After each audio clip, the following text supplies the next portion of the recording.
உங்களில் ஒருவனுக்கு வேறொருவனோட வழக்குண்டானால் வழக்காடும்படி அவன் பரிசுத்தவான்களிடத்துல போக துணியாமல் அநீதிக்காரிடத்துல போக துணிகிறது என்ன?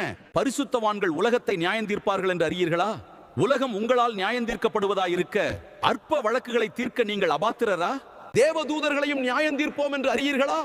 அப்படி இருக்க இந்த ஜீவனுக்கேற்றவைகளை நீங்கள் தீர்த்துக் கொள்ளாதிருக்கிறது எப்படி? அப்போஸ்தலனாகிய பவுல் கொரிந்து சபைக்கு எழுதிய தன் நிருபத்தில் பரிசுத்தவான்கள் பூமியையும் தேவ தூதர்களையும் நியாயம் தீர்ப்பார்கள் என்று கூறினார்.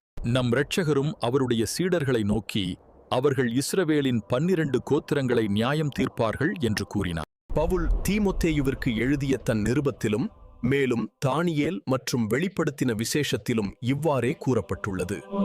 இவை அனைத்தும் ஆண்டவர் நிர்ணயித்திருக்கிற 1000 வருட ஆட்சியில் நடக்கும் என்று அனைவரும் அறிந்ததே.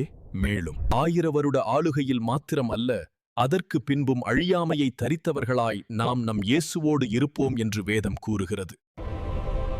ஆண்டவர் நம்மை குறித்து இவ்வளவு பெரிதான திட்டத்தை வைத்திருக்கிறபடியால் இப்போது இருக்கிற பூமி நமக்கு சொந்தமில்லை என்றும் நம்மை குறித்ததான ஆண்டவரின் திட்டம் மிகவும் பெரியது என்றும் உணர்ந்து நாம் பரிசுத்த ஆவியானவருக்கு இடம் கொடுத்து நம் இரட்சகராகிய இயேசு நமக்கு கட்டளையிட்டபடியே